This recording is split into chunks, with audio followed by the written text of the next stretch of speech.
Oh, I'm sorry. It said recording in progress, but for some reason it went right over my head. We meet yet again, and this is week 3. Last week we did not have a discussion, but you did cover aspects of plot and characterization. And this week there is a discussion, and you're going to be thinking about your topic for the final project.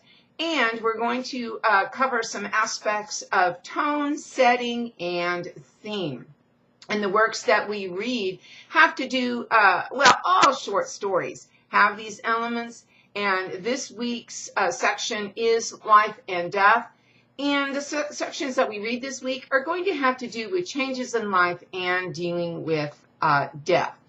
Now, I want to cover a little bit, not so much about the stories that we're going to read, but I do want to talk about, however, the Cask of Amontillado, but I want to say a few words about tone, setting, and theme. Theme is the moral of the story. It is what are you supposed to learn from reading this piece or viewing this piece, because movies, plays, and even TV shows are literature.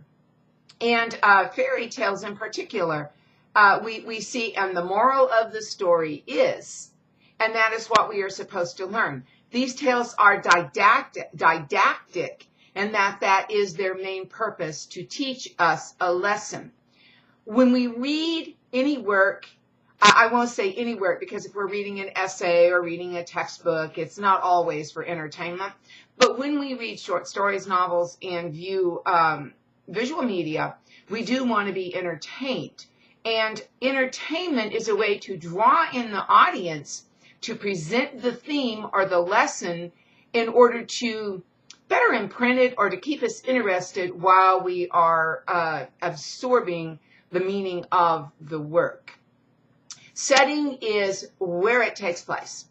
And setting is not only the geographical spot where it takes place, but it also includes the era, and it can include social conditions and those types of aspects as well. And when you're reading a piece and you're taking into consideration the setting, especially the place where it happens in the geographical area, need to be taken in, the time era needs to be closely considered, because those things can influence the story. For example, the short story A Rose for Emily takes place in the South after the Civil War.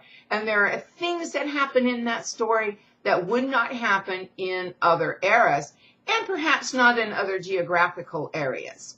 And the tone is what is the mood that is set.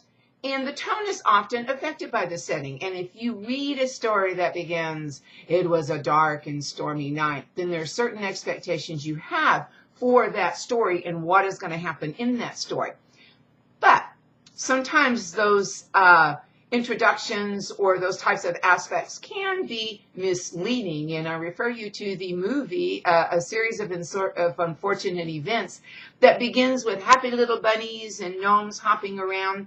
And then the voiceover comes on and the narrator says, if you were expecting something light and fluffy, you're in the wrong place. So that was a deliberate setup and started to establish a tone that wasn't borne out.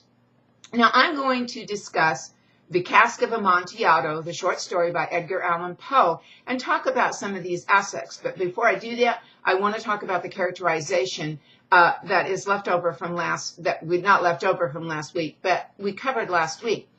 The characterization in The Cask of Amontillado is extremely limited, because we only hear it from the point of view of Montresor, and he's not a reliable narrator.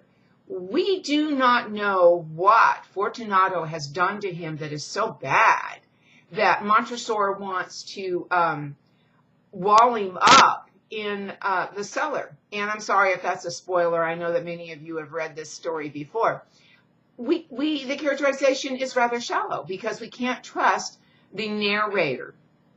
The plot in Cask of Amontillado is rather simplistic. It has a crisis, which is between Fortunato and Montresor. It comes to a crisis going down into the cellar and blocking or bricking Fortunato into the wall. And then the resolution is that it's done, it's over, and 50 years later, Montresor is talking about it. Now, this is a bit, I said it was simplistic, but I'm going to take that back because it's a bit convoluted. Because for Montresor, the resolution is bricking Fortunato into the wall. For us, it's the crisis, but for him, it is more for a resolution. It is more of a resolution. But I want to talk about the setting and the theme as well. The setting is in an Italian town, and it probably is in the 1800s.